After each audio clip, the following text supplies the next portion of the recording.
Welcome to another match of the Trash Bowl. Now you might be wondering why Alex isn't here, and if you've paid close attention to the screen or the title, you have known already that it is because he's playing today. He's playing his quarterfinals match. That is the first time that he has advanced to the quarterfinals, and he's facing MaximeDef. Alex is bringing his Tempo Demon Hunter, his Murloc Paladin, his Pirate Warrior, and his Face Hunter as banned. Maxime is bringing Gallopround Rogue, Bomb Warrior, the Dragon variety of Spell Druid. I've been told that makes an important difference. And his Highlander Mage is banned. Let's start spectating both participants here. We have the Battle of the Stormledge Brothers already. Let's see if by the end of the mulligan Alex's hand hopefully fixes itself. There we go! Alex's Metamorphosis on hand. We've seen that be very important in this tournament already. Maxime having a bit of a weak starting hand, although Glowflame is very strong, but the rest is a bit awkward. Not a lot of spells to go with the Glowfly, no ramp to get there. Alex is the Umberwing, perfect play if he draws the Satyr Overseer next turn. That would be great for him. Otherwise, he does have the Sigil Runner now outcastable. Savage Draw is not it. I was gonna say I think we just see Hero Power here, take a trade. Just playing it slow here. And it looks like the Tempo Demon Hunter might overrun the Druid here. I think it's Sigil Runner time, and important, the one you just drew, because otherwise if you draw another card, its Outcast trigger is not active, and plays the other Sigil Runner as well. And I-Beam doesn't make sense, plays Demon Claws, hits, just plays this very aggressively, and based on what he has seen, which is to say nothing, that makes a lot of sense. Iron Bark drawn, not good without minions. What you're looking for is either draw through the spores or some sort of ramp. Gets neither so far. And of course, to Maxime's advantage, the by not so recent nerf to the Demon Hunter, making the Outrunners only 1/1s because Jesus Christ, weren't they crazy before? Altruist would be possible, but very presumptuous to just drop down. So Alex plays it safe, plays it sensible, and just hits with the 1/1s, takes the hero power, plays a battle match, all that stuff. And we'll see if Maxime draws something useful here. And you could coin Glowfly here. The question is it worth it to do it right now? And Maxime says yes it is. I need to control this board, very sensible. And does play 4/4 Glowflies. Now, also that means that Alex now knows there's 3 minions on hand. And there isn't that many minions in the deck. I mean, more than in the Calthus variety, but still.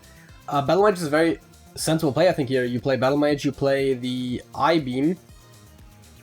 If he had more mana, of course, Ultros would be a perfect clear. He doesn't, though, so I think playing just the Battle Mage and then playing the I-Beam on one of the 2/2s is very sensible. You can hit the Battle Mage in if you like, or 2 of the 1/1s, or both. Get rid of some of that board. You're not an immediate threat of lethal, so there's a consideration to maybe just push. Of course, either way, hitting the I-Beam into the minion seems sensible. Meta is possible, but I don't see why you would play it right there. We've seen people playing Metamorphosis and just holding the charges being very good, but decides to play the Ultras now, planning to hit some of the 1/1s in there. I mean, it clears as much of the board if he now also plays with the Battle Mage as if he had played the I-Beam. Does not play the Battle Mage, however. Which more or less, I think, would just immediately lead to one of the 2/2s, or now 2/1s, just sitting into the Ultras. I don't see why you wouldn't. Iron Bark's possible to keep up a taunt. It is also would allow for a better trade if you hit into one of the Battle Mages. Between Crystal Power and Iron Bark, you could full clear the board here. Actually, you don't even need the Iron Bark, but I prefer in this situation maybe Crystal Power for healing. It depends on how fast you think you can deal with the Battle Mages. If you think you can't deal with it within a turn, obviously, then interesting. Chooses to go for the Crystal Power with the Ultras. Yeah, which you hit in what doesn't really matter here. You've killed everything. That's the most important thing. And I think in this case it makes sense to not play the Crystal Power for healing, because if you assume the Battle Mage gets 2.5 hits in, you might as well kill it this way. I think we might just see Skull here. We could see Hero Power Glavebound as a very aggressive play. Seems like that might be the one, yeah. Establishes a good board. Skulls is also a good play. The problem is you run the risk of not drawing anything you can play effectively this turn, and this is the guaranteed play, it's the safe play, and I think in a tournament setting it makes sense to make the safe play. I don't know what statistically would be the better play, but I think in this situation definitely makes sense what he did there, and we see Maxime fall back quite a bit and still not really having much of anything there. Now, Exotic Mount Seller and Iron Bark is very possible next turn if he gets another small spell that's whoopie something. And this might be the Skull turn. We might also see the Metamorphosis come out now. If Alex plays Metamorphosis, then he should play his Hero Power first, I think, unless he wants to drop the Battle Fiend, which is always a bit awkward without attacking. Plays Chaos Strike to draw a card and gets the Warglaves. Now, I was about to say, I think you play him, and then if Maxime doesn't play Overflow, he just wins with Metamorphosis Hero Power, but if Maxime does play Overflow, then there is no taunts in the way. So you kind of have to play one of the minions, which means that Alex is effectively now 1-0. I would think. I mean, yeah, I don't think he's gonna miss that lethal, and it's not like there's anything that can happen here. You're not drawing any cards, so there can't be any crazy dragons, and even then, none of them passively heal you. Yeah, see it right away. Alex plays Metamorphosis, and then hits in the face. And that is a win with the Demon Hunter, and let's see where they're going with this. Now Maxime, of course, having lost once with the Druid, and that leaves us with Alex being able to play the Warrior and the Paladin, and Maxime still with all three decks. Do you go back to Spell Druid? Do you feel like you might want to change it up? Do you feel like, you know, you're getting a groove? It's really personal preference at some point. Alex, it doesn't really matter what deck you face, really. They're all, I mean, obviously there's differences, but they're all somewhat similar. So the deck picking strategy is not as dependent on what he has left. Goes back to the Druid, Alex taking out the Warrior. We've seen the Warrior have crazy high rolls in this, and that is a potentially crazy starting hand for Alex. Not as good for Maxime, but I think the Breath is really good. If you can draw a Dragon, it's even better. It looks like it might just be Skyrider on one here for Alex, unless he draws a Gnark. He does not, so he plays that, gets a Brigand. Arguably, supposedly Gnark is the best one-draw play, and honestly, in my experience, it seems really good. So that might have just been the second best one there. And we see Claw. I assume you're taking out the Brigand. Why not? Preserves you from taking damage down the line. And Alex cannot quite equip the weapon, and he draws something else. Okay. Because otherwise the question would have been, do you play the Bloodsail Raider? And he does anyways. Wow. I personally am the kind of person who would always be a little bit greedy here with the Lance. Be like, hey, I can get 2 extra attack on the minion. I'm not too worried about it being removed necessarily. Maybe Wrath, Bogeyman. There's a couple of ways to do it, but well, I get the extra attack. But Alex deciding to not go for that and just plays a minion right away. And we see Breath here, a bit awkward. You can only draw a card, you can't ramp. But then again, if you do draw a dragon, then the next Breath is active next turn. So Moonfire not it, but obviously that means you can draw one more card to start turn. Alex presumably playing the Lance this turn. Scarlet is possible, but I think you just want to see the lackeys here. And speaking of lackeys, we're seeing an Ethereal lackey. Potentially pretty good in this matchup to get a Brawl or something for when the Spell Druid does go crazy. That you can clear the board, maybe an Execute to deal with a big taunt. We have Iron Bark in here. I don't remember out of hand, but often the Emerald Explorer is played in this deck as well, so there's definitely a very sensible choice there. To get some removal that the Departed Warrior doesn't run by nature, but would be really good in this matchup. We see a 2-mana Dread Corsair here, which is very good value, and Alex will play it.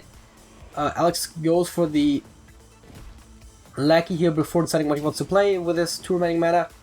Titanic Lackey is interesting. I think we're going to see the Ethereal or the Skyrider, seeing the Skyrider first here.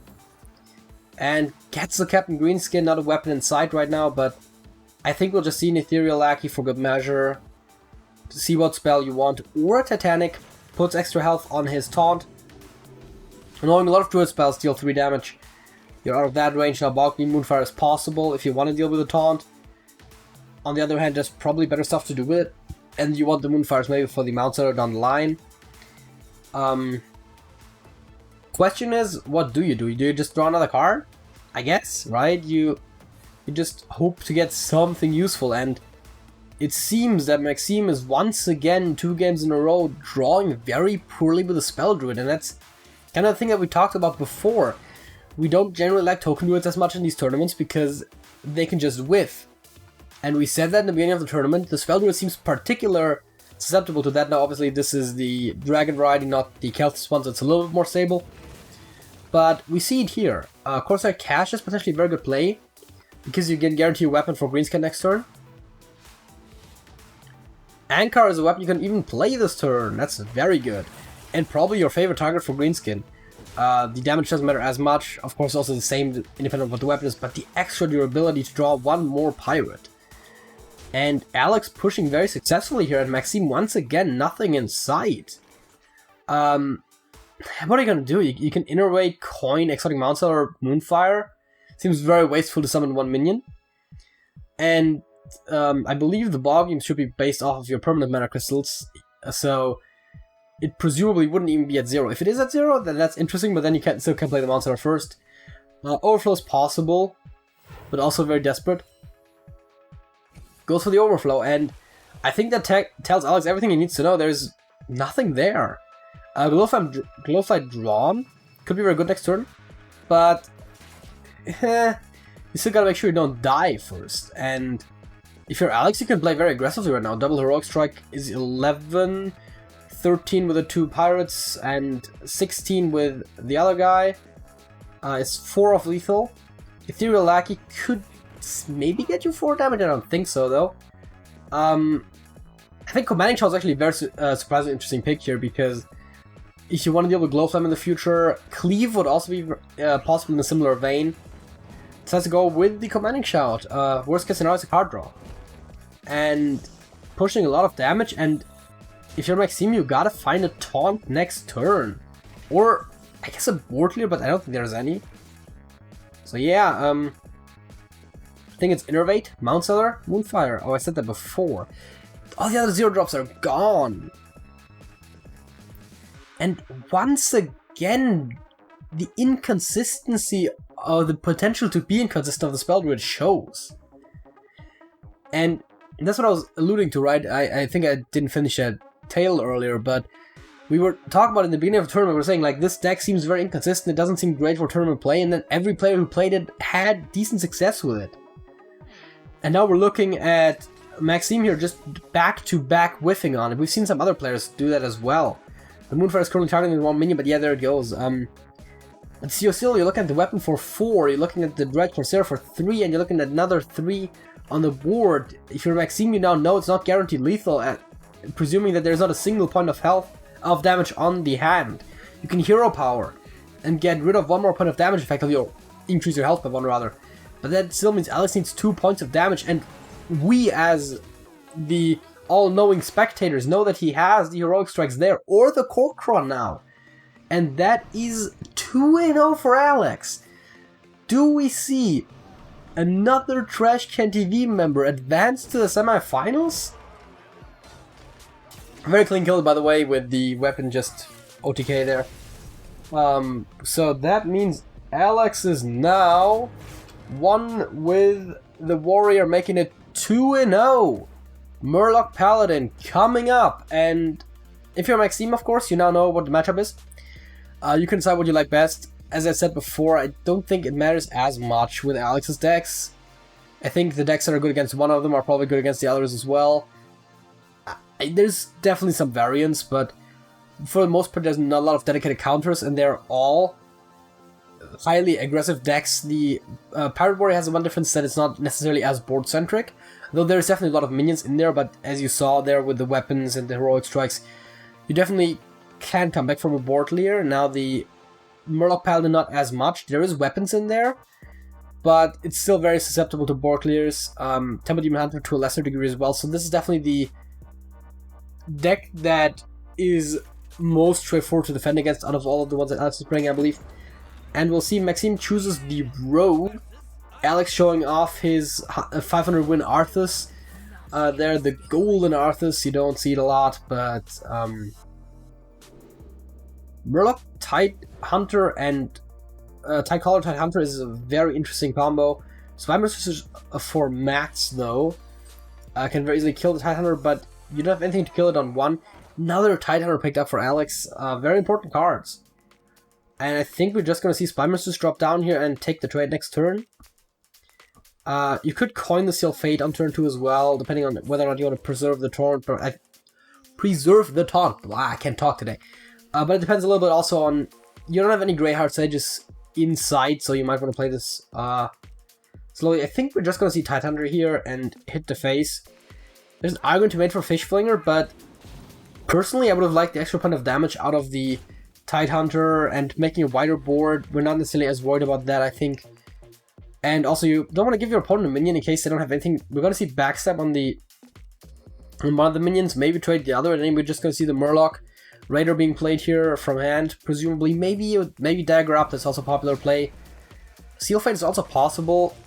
It seems a little dubious, considering that there is no curve here, but I think Maxime knows the plays here, and, you know, there's a Lackey, there's a small minion, there's the weapon. You can draw a lot of stuff, not a lot of very expensive stuff in the deck. There's a good chance you're getting something. And I guess we're going to see the Tide Hunter now. We could see Hand of a Doll, but that just makes the Spy Mistress trade even worse comparatively. So yeah, he plays the Tide Hunter this time around. Taunt not quite in reach. I think this could be a turn to Dagger Up to get rid of the 2-1. A lot of expensive dragons. I like Waxadread. You're drawing to some degree. Now your Galactron, of course, reducing the candles to 0 doesn't really help you, so that would potentially get you one less reduced card, but also, you know, if you summon Waxadread for free, I don't think you care that much. We see the trigger being pulled here on the Spy Mistress, and Alex has a relatively useless Toxfin, a relatively useless Grimscale, so I don't hate Hand of a Doll. Forcing your opponent to invest some extra resources besides just the Lackey into dealing with the Murloc. Otherwise, True Silver just most straightforward way to push damage here. Goes with the ladder. I think there's a lot of cards that you could have drawn with Hand of a Doll that you could have played the same turn, so it's definitely a strong argument to be made there, but just goes for the immediate damage, and you can't really hate on it. Knows that Shield isn't quite playable yet. Scavenger probably coming down. Question being, does Maxime trade with the weapon or the 1-1? Trades with the 1-1. I think very sensible. You've taken a lot of damage, and you're not on the offensive here. You don't necessarily need the minion, but you do definitely need the health. And Alex picks up, very interestingly, the Horde Pillager, with the option of just hitting the face and playing the Horde Pillager to get another True Silver right back. And quite honestly, with a couple of Murder Sails on hand, I think it's the best play. It seems he's playing the Toxfin and the Hand of a Doll. I mean, no reason to get the weapon back this turn if you can get it next turn. Plays the Hero Power as well. Gets himself a 3-4. And there is, I mean, I assume he's just going to see Shield here. Shield, hit the Scavenger to the 1-5. So 1-1. Wow. Talking is hard, people. Hit the 2-1 to the face. Keep the weapon, probably. Again, you're not pushing damage right now, so keeping it as a control tool is very sensible. No reason not to hit the 2-1 in the face. And... ooh, there is a War Leader. Now, War Leader plus Cold Light Seer allows you to actually clear the taunt, which I think is a very sensible play in this case. You're getting a 3-5 War Leader, and your huge Toxin also lives now. Of course, good trades are possible for the Toxfin, and with the Praise Galacron, there is definitely an out to deal with the War Leader. I don't hate Flick here. You can Flick the War Leader, not only killing the most important minion on the board right now, but also denying him the second War Leader in the deck as a potential win condition in the future. And then you still have the Draconic High Baron play next turn. And after that, the plays that kind of write themselves. You got Evasive, potentially Galacron, but there's not that many buffs yet. See it right here? We see the Flick being hovered over and flicks the War Leader. I think it's a very good play. And I believe we've seen the card that Alex got off of his Fish Flinger that was, I believe, already played? Unless it's the Grimscale, I'm not certain. Because if that happened to War Leader, that would have also been destroyed, of course, so potential to destroy 3 cards. Wasn't keeping perfect track, to be fair here, but yeah, now we see the weapon, which might just hit the flick. As a matter of fact, that prevents your opponent from shadow stepping it. It's always a very sensible play. And Hero Power, I think, and maybe Grimscale. Plays the Seer instead, does not take the trade to the Skyveteer, pushes some damage instead, knowing that there's not that much health left. Now, Draconic High Spirit is possible. On the counterpoint, Evasive is also possible, or Shield. And Maxime doing the math here. Gets 2 Invokes in 1 turn, and gets to play a Lackey on top of it. Galactron, I believe, is now... Wait, no, yeah, he is fully upgraded, that's what I thought. I was kind of waiting for it to turn even greener, but I was thinking of the wrong Galacron there. Gets a good trade-in with a Goblin Lackey, gets a good trade-in with the Scavenger as well. And this is a huge momentum shift, of course. Kronks is a huge draw as well. Although, it might have been even bigger if it was drawn off of the Galacron. Alex draws best weapon in the deck, but doesn't really have a good time to play this turn. So just takes some trades here, I think. Maybe puts 2 damage in the face, very reasonable as well. I mean, he is on the offense. The reason why I would kill the 1-1 is High Spare, but you also know your opponent has more lackeys on hand and can play them alongside High Spare at any time. And I think Galacron is a solid play here. You get yourself 4 cards that are free. You'd have to, of course, check hand size first, but you have to play another card. You could play Faceless and Galacron. And then, of course, you can play the 4 free cards. You get the 5 armor, which is very important in this situation, although Alex doesn't necessarily have the potential right this instant. But we're seeing 4 cards coming down here for Maxime. We also... Questing Adventure is really good with 3 cards, believe it or not. Second Questing Adventure is even better with 3 cards. And there is more card generation. Seal Fate, very good with the Colette there on board. Not... Is it? No, it's Colette's here, yeah.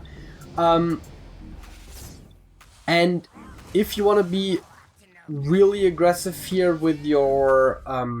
with your Questing Adventurers, you can hit it in the face first, Shadow Step it, and then I guess you could rush one of the 1-attack minions into the 1-1 as well.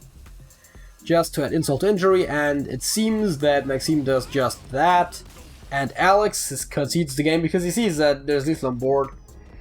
And that then brings it to 1-2, or I should say 2-1 for Alex, but Maxime still having to have 2 decks win against the Druid, the Paladin, has the Druid and the Warrior.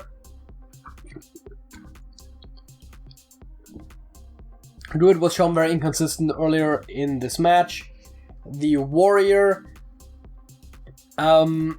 is interesting. It's inherently a bit of an aggressive deck as well, but it's definitely a lot slower than the Paladin. And we see the Warrior here.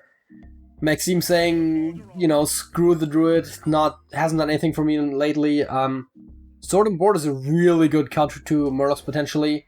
Risky Skipper also, as a matter of fact. And Alex has the Sungill as probably the best 1-drop in the deck. Armor Smith is really good with Skipper, and especially facing a very aggressive deck. Blood Boiled Skipper, every single card Maxime has goes well against what Alex is playing, but Alex also has near optimal hand. He can play the McGurgle next turn. I think Armor Up makes sense here. Armor Smith is possible to take some trades. I think McGurgle makes sense as a turn 2 play, and then you can play Cold Light on turn 3. And you're really controlling the board then, because the Imprisoned Sungill wakes up. You're gonna have 2 1/3s, a 2/3, and a 2/3 Divine Shield with a Death Rattle add Prime to your deck. Yeah, Shield Block just... So yeah, this is of course built somewhat defensively actually. But you know, I think this is one of those decks that you can play very well either way, the Warrior that is. I think for Alex it makes a lot of sense to get the health buff in, solidify his board, defend against what his opponent could be bringing. It is possible to also go even wider first, or get the weapon in, but I think, yeah, just get the defense on now. If you can stick a white board and draw a war leader, that's almost an immediate win. It's not necessarily, but it's gonna be always a huge swing in the game. Wrench Caliber very sensible right now. You could kill the Sungill or the Cold Light Seer, and you start shuffling bombs, which is kind of what you want to be doing, especially with the Blastmaster on hand. Risky Skipper plus Armorsmith deals 1 damage to everything. Sword and Board could then kill one thing. With Skyrider it could actually... yeah, it's also just 2 procs. There is no optimal play here, but I think Armorsmith, Risky Skipper, and then... oh, the Blood Boil Brute becomes 1! You can actually play the Skyrider and play the Brute. I didn't think about that! That's a really good play! Clear the entire board! And this goes from... I mean, I think you take the trade there, obviously. You get 1 more armor. And this goes from very strong board for the Paladin to a really big turn for the Warrior. And Alex has the means to rebuild his board here, but it's not going to be very fast. Weapon is possible. I think you want to definitely take out the Armorsmith. Whether you play the weapon or the rush doesn't really matter. As a matter of fact, you can play both. He could take out the Blood Boil, but that would just give 2 more armor and potentially more armor shenanigans in the future. Seems though that's what Alex wants to do, so he's going on the defensive now against the other deck that is more geared towards that. So, not great. Ooh. Captain Greenskin for the Wrench Caliber. I think we're just gonna see the Wrench Caliber hit the face here. Maybe hit the minion. Preserve the Armorsmith. Makes sense. You start shuffling bombs. You can play Greenskin next turn. Sword and Board away, whatever the most worrying thing is that Alex plays, which is presumably the Tidecaller, but we'll see. Very important attacks first to see all of his options before he actually gets to playing stuff. And we might just see the Charger come out here, though Fish Flinger is also equally possible. I might like Fish Flinger best here. You're not too worried about what Murloc your opponent could be getting, and pushing damage right now is not as important, but you might get some important trades later. Alex decides to go with a Bluegill anyways. Blade Storm is way too spicy. Sword and Board and Blade Storm clears the board. And I think running into a second board clear is very devastating as a Paladin. It is arguably, and I think also statistically, the weakest deck in Alex's lineup, and right now that shows. It has a similar issue as the Druid. It's not the most consistent deck. Important here, Maxime keeps the Wrench Caliber, knowing that with Greenskin, there is another use to be gotten out of it, and that means an extra boom bot out of the boom. Also, Underbelly Angler, by the way, really good card. Not so great when you're not actually playing Murlocs. Skyfin, not good if you don't have dragons, but no one plays it with dragons either, so, you know. Make of that what you will. Yeah, I think Greenskin, hit Wrench Caliber to Fish Flinger. Very sensible. And I'm trying to remember, I think it was the second Fish Flinger this game, so you're not necessarily expecting any underbelly value, but it's also not understated, so you might as well play it. Yeah, Skyfin very possible. The question is, do you play the Tidehunter first? Tidecaller first? Place Hero Power instead? Wait. What is that? No, he plays Skyfin, makes sense. Not really much to do with his Murlocs, and he just hits the face, 3 damage in there. Opponent's still above 40, not what you want to see. Raw match for a potential win, not too far in the future. As a matter of fact, can you damage it somehow? No. I think it would be very sensible to just hit the Wrench Caliber into the 3-3 and play the Blastmaster. Or take any variety of trades that you like and then play the Blastmaster. As a matter of fact, maybe don't even take any further trades and just go towards lethal. Yeah, you have Blade Storm. Blade Storms now instead and plays the Crag without having had a quest, so it's just a very understated minion. It has Taunt, it still messes with your opponent's deck. I would have liked Blastmaster this very turn, maximize the amount of boombots you get, Blade Storm as a potential lethal attempt later on. We see Contact come down, and Alex just plays all of his Murlocs, clears the board, and at this point, you can just play Grom to take out the most worrying Murloc, which with an empty hand is definitely the War Leader. You can sort of board the Tidecaller and just leave Alex top decking with only having a Mermy on board. Huh. Decides that's unnecessary. Instead goes with the Blastmaster now, and Alex concedes anyways because he knows that he can't really go up against that. We see now the game tied at 2 apiece. And it's gonna come down to the two decks that we've seen be very inconsistent in 2 matches already today. As a matter of fact, I believe those are the only decks that lost games today. The Druid and the Paladin. Paladin for Alex, Murloc Paladin, we just saw it. Dragon Spell Druid for Maxime, we saw that earlier as well. And this will be what it comes down to. And oh boy, isn't that gonna be interesting? And both decks have a lot of potential. Both decks can also go horribly wrong. Alex's starting hand looking really awkward. Maxime's looking okay. You definitely want the Overgrowth. You like the Breath if you can get a dragon with it. Keeps the Bogweave instead. Tidecaller Tidehunter is a very good combination for as like a 1 and 2 punch. Now I think if Alex plays the Tidecaller on 1, we're gonna see Crystal Power on 2. Maybe with the exception if there's a Dragon Draw. Because Breath is just real. Yeah, I think now it's Breath, because then you can play Overgrowth next turn and Explorer the turn after, so that's very sensible. I think at this point you just basically don't even worry about the Murlocs as much, because by the time you get the Explorer down, the Murlocs aren't going to be doing that much. You're going to be blocking a lot of damage with the Taunt, you're going to have some other control tools. Moonfire can now take a 2-1, and you can also delay the Overgrowth by 1 turn and play it safe here. Admittedly, so he decides to just hit the 2-1, keep the Moonfire, also very good. Because of course you want the Moonfire for your combos later on.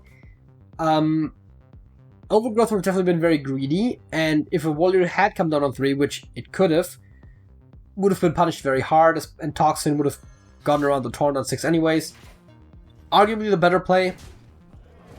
Smoother, the Overgrowth play would have been smoother mana curve wise. Second Murger off of the Angling Rod. That's one of the better things you can pull with that. I think we're going to see the Overgrowth now. Not a lot of threats on the board, you can't do anything about the Rod, so... now instantly, of course, a lot of stuff becomes active. Plays the Moonfire, and I think we're just going to see Explorer next turn, and then Ysera, Ironbark the turn after, and that seems very devastating to the Murlocs. And there is another Mermy on hand, I believe. We'll see when it comes down. Yeah, it's Mermy. Yeah, Murger double Mermy. It's a decent re-establishing play, but once you see all the stuff that Maxime has, that's rough. Gonna see a 4-8 Taunt here. At this point, I might even like Ysera. Big Ol' Whelp and Electral are both very possible. I don't think you play any of the other stuff, maybe... I mean, obviously, Hero Power hit the Mermy if you don't play a card. Or even hit... There is an argument to make to hit the Murger. And if you want to get completely rid of it, you could even Bog Unit, but that seems like overkill. I would much rather keep that for like a War Leader. And I would have kept the Ironbark for non-taunt, like next turn's Ysera.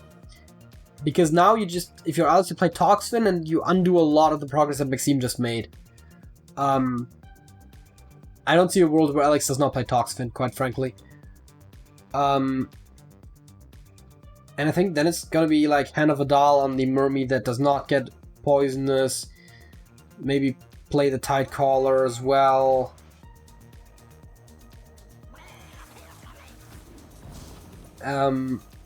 Yeah, I think at this point, War Leader seems like overkill because Hand has the same effect.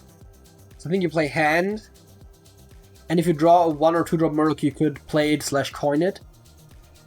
and get another Tidehunter proc off. Does put on the Mermy. You could have put it on the Tidecaller, of course, which is a more defensive play in that regard. And yeah, now we have Mount Sailor and Power of the Wild, or just Ysera and die. So yeah, I disagree with the use of the Iron Bark there for sure last turn. Because having 2 big taunts is a lot harder to get through than 1 very big taunt, although arguably Ysera would have been an even bigger taunt. And that looks like it's gonna be a semifinals run for Alex. I mean, what is that? That's 6, it's 21 or something, yeah. Whoops, that is not what I meant to do. Let's just, you know, there we go. So yeah. Alex 3-2, and Maxime, if you're watching this, you know, think about those last couple of plays there. I think, I mean, of course, knowing your opponent's hand it makes it easier for me, of course, to call what's good and what's not. But I think you have to consider Toxfin, and that you were basically trying to go for a bit of a more effect right now rather than something more effective down the line. I think the down the line effect in this case would have been better. That being said, if you enjoyed this video, leave a like for some very great nail-biter Hearthstone gameplay. Join our Discord server if you want to meet either of the 2 players, or me, or anyone else in our community. Or if you just have any questions about Hearthstone, you know, if you want to discuss the games, all of that stuff. Subscribe to the channel if you want to see more of these. We're currently in the middle of this tournament. As I said, this is a quarterfinals match. Quarterfinals just started, this is the 2nd one. And yeah. Until next time, that's it.